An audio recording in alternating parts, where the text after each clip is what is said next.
বিসিবির ডাকে সাড়া দিয়ে মাঝপথে আইপিএল ছেড়ে জাতীয় দলে ফিরছেন কাটার মাস্টার মুস্তাফিজুর রহমান। বুধবার চলতি আসরে নিজের শেষ ম্যাচে উইকেট শূন্য থাকলেও ৯ ম্যাচে যৌথ সর্বোচ্চ ১৪ উইকেট নিয়ে আইপিএল যাত্রা শেষ করেন দ্য ফিস। নিলামে ২ কোটি রুপিতে তাকে কিনে নেয় চেন্নাই সুপার কিংস। কিন্তু সব ম্যাচ না খেলে দেশে ফিরে আসায় এই পুরো অর্থই কি পাবেন মুস্তাফিজুর? চলুন সেটাই জানার চেষ্টা করি।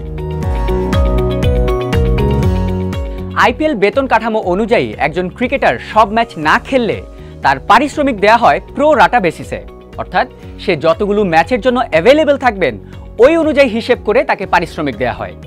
চলতি আসরে গ্রুপ পর্বে প্রতিটি দল ১৪টি করে ম্যাচ খেলবে।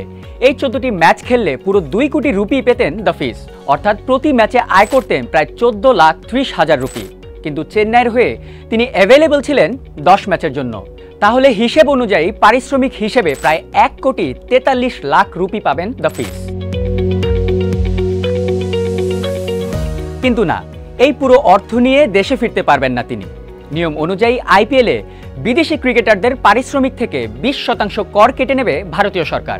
সে হিসেবে ১,৪৩,০০,০০০ রুপি থেকে ২০% অর্থাৎ ২৮,৬০,০০০ রুপি কর দিয়ে প্রায় ১,১৫,০০,০০০ রুপি পারিশ্রমিক পাবেন মুস্তাফিজুর, যা বাংলাদেশি মুদ্রায় প্রায় ১.৫ কোটি টাকা।